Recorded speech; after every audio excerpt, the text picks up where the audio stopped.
त्यामध्ये एक शेलार साहेब एक मुद्दा आमच्या याच्यामध्ये होता, जो आता आपण बरेच दिवसात आपण तुमच्याशी चर्चाही केली, की भोगवटदार जे आहेत त्यांच्या कुटुंब संख्येनुसार व खातेदार बिन खातेदार यांचा प्लॉट देण्यात आला.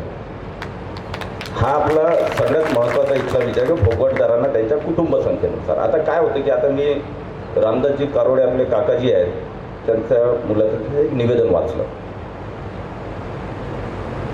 त्या निवेदनामध्ये शेलार साहेब चर्चा करण्यात निदर्शनास आणून दिलं कलेक्टर साहेब, की हे जे माणेगाव गाव आपण आता पुनर्वसन जे करतोय आपण, हे पहिलेच पुनर्वसन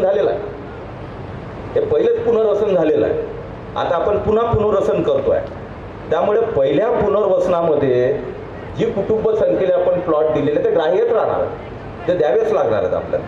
कारण त्यानुसार आपण पहिलं जे पुनर्वसनामध्ये जे प्लॉट मिळाले, आता रामदासजी कारोळे यांचे त्यांना एकच प्लॉट आपण ग्राह्य पकडला, परंतु त्यांना आणि त्यांच्या मुलाला पहिल्या पुनर्वसनाचे वेगवेगळे प्लॉट मिळालेले आहेत. आता त्यांना एक प्लॉट आपण कसा देणार?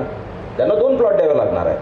त्यामुळे हा मुद्दा अतिशय महत्त्वाचा आहे आणि त्यावर निश्चितपणे आपल्याला, आणि हा जो भोगवटदार त्यांच्या कुटुंब संख्येनुसार, तुम्ही आता आधी मागे माझी चर्चा झाली होती, बाकी आपले लोक इथले आले होते, तेव्हा कुटुंब संख्येनुसार जर प्लॉट द्यायचे म्हटले तर आपल्या कायद्यामध्ये तशी डायरेक्ट तरतूद नाही आहे. परंतु त्याचा प्रस्ताव जो आहे तो शेलार साहेबांनी मंत्रालयामध्ये पाठवलेला आहे आणि मंत्रालयातून त्याची मंजूर घेतल्यानंतर आपण त्याचा निर्णय आपण करणार आहे. त्याचा पाठपुरावा 100% 9 तारखेला मी गेल्यानंतर त्याचा पाठपुरावा करतो. मागेही केला, पण आता तो प्रस्ताव आपला तिथं पडलेला आहे, त्याचाही पाठपुरावा करतो.